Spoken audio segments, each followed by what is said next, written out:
মনে করেন যে এগুলোর হিসাব নেই। এই মা বোনের কান্না, এই আলেম এতিমের কান্না, এই বিডিআর এর অফিসারদের ওয়াইফদের কান্না, এগুলি কি বৃথা যাবে? এগুলি কোনোদিনও বৃথা যাবে না। আজকে যারা এই জুলুম নির্যাতন করছেন তাদেরকে এদের মতো একদিন চোখের পানি ফেলতে ফেলতে বুঝতে বুঝতে তারা চোখ অন্ধ হয়েছে। কি আপনাদের 1,00,000 পৈতৃক সম্পত্তি হয়ে গেছে আওয়ামী লীগের? যে গুন্ডা বাহিনী দিয়ে আমাদের প্রোগ্রাম বন্ধ করতে চান, পুলিশ বাহিনী দিয়ে প্রোগ্রাম বন্ধ করতে চান। সাহস থেকে কাউন্টার প্রোগ্রাম করে দেখাতেন, সাহস নেই। 10টা লোকও আসে না, ভাড়াটিয়া লোক ভাড়া করে ডিসিএসপি দিয়ে লোক আনায়। বুঝি এটা, না হলে এরকম এত করুণ পরিণতি হয়।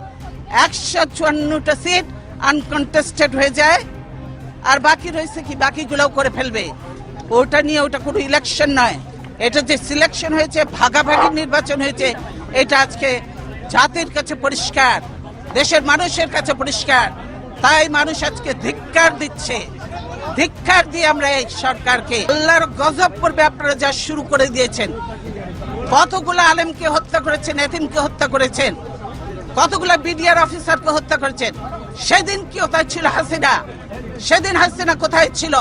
এতগুলো অফিসারকে মারলো, 57 জন অফিসারকে হত্যা করলো। সেদিন হাসিনার এই ফোর্স কোথায় ছিল? কেন সে ফোর্স পাঠায় নাই? আসলে সে নিজেই জড়িত ছিল এই হত্যাকাণ্ডের সঙ্গে। সেজন্যই আজকে তো এমন অনেক আননোন চেহারা দেখা যায় যাদেরকে চেনা যায় না যে তারা আসলেই বাংলাদেশি কিনা। আজকে সকলের দায়িত্ব হয়ে গেছে দেশ বাঁচানো, মানুষ বাঁচানো। আর আপনারা ঘরে ঘরে ঢুকে এখন মানুষ হত্যা করছেন। মনে করেন যে এগুলোর হিসাব নেই।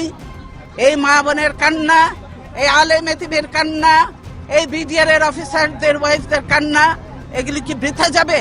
এগুলি কোনোদিনও বৃথা যাবে না। আজকে যারা এই জুলুম নির্যাতন করছেন তাদেরকে এদের মতো একদিন চোখের পানি ফেলতে ফেলতে বুঝতে বুঝতে তারা চোখ অন্ধ হয়ে, তাদের সঙ্গে আমাদের কোনো বিরোধ নেই। আপনারা দায়িত্ব পালন করছেন, কিন্তু আমি মনে করি যে দায়িত্বটা সুন্দরভাবে পালন করেন, সম্মানের সঙ্গে, যাতে আমরাও কাজ করতে পারি, আপনারাও কাজ করতে পারেন, সেভাবে আপনারা করেন। আপনাদের সঙ্গে আমাদের কোনো বিরোধ নেই, পুলিশ বাহিনী। কিন্তু এটা তো ঠিক নয় যে আমাকে আমার বাড়ির থেকে বেরোতে দেবেন না, এটা তো ঠিক নয়, এটা তো ঠিক নয়। সেটা আপনাদের যে অফিসার ছিল সে গেল কোথায়?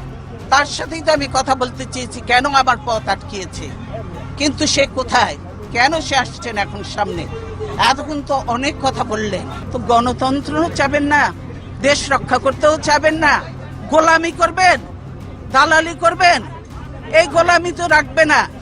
লিন্দুক দর্জির ইতিহাসটা পড়ে দেখেন, সেও কিন্তু টেকে নাই বেশি দিন, তাকেও বিদায় নিয়েছে এত দালালি করে, দেশ বিক্রি করে।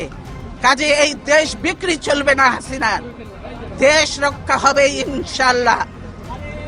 দালালি বন্ধ করতে বলেন, আর হাসিনার দালালি করে লাভ হবে না। বাংলাদেশের মানুষের সঙ্গে থাকেন, জনগণের সঙ্গে থাকেন, দেশের মানুষের সঙ্গে থাকেন, তবেই কাজে দেবে।